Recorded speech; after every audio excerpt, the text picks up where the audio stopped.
ছোট পর্দার বর্তমান সময়ের পরিচিত মুখ সামান্তা পারভেজ সমসাময়িক কাজ এবং ব্যক্তিগত জীবন নিয়ে সম্প্রতি এক সাক্ষাৎকারে খোলামেলা কথা বলেছেন এই অভিনেত্রী।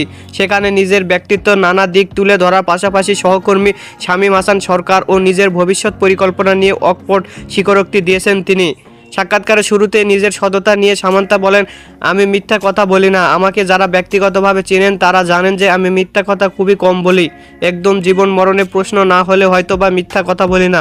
ছোটবেলায় থেকে আমি খুব স্ট্রেট ফরওয়ার্ড। বর্তমান ব্যস্ততা ও সহকর্মী শামীম হাসান সরকারকে নিয়ে সামান্তা জানান, 2026 সালটি তার জন্য বেশ ইতিবাচকভাবে শুরু হয়েছে। আসন্ন ঈদকে সামনে রেখে এখন দম ফেলার সময় নেই তার। অধিকাংশ কাজে শামীম হাসান সরকারকে কেন দেখা যায় এমন প্রশ্নের জবাবে তিনি বলেন, তার সাথে কাজের এক্সপেরিয়েন্স অবশ্যই অনেক বেশি ভালো, সেই কারণে তার সাথে আমাকে অধিকাংশ সময় দেখা যায়।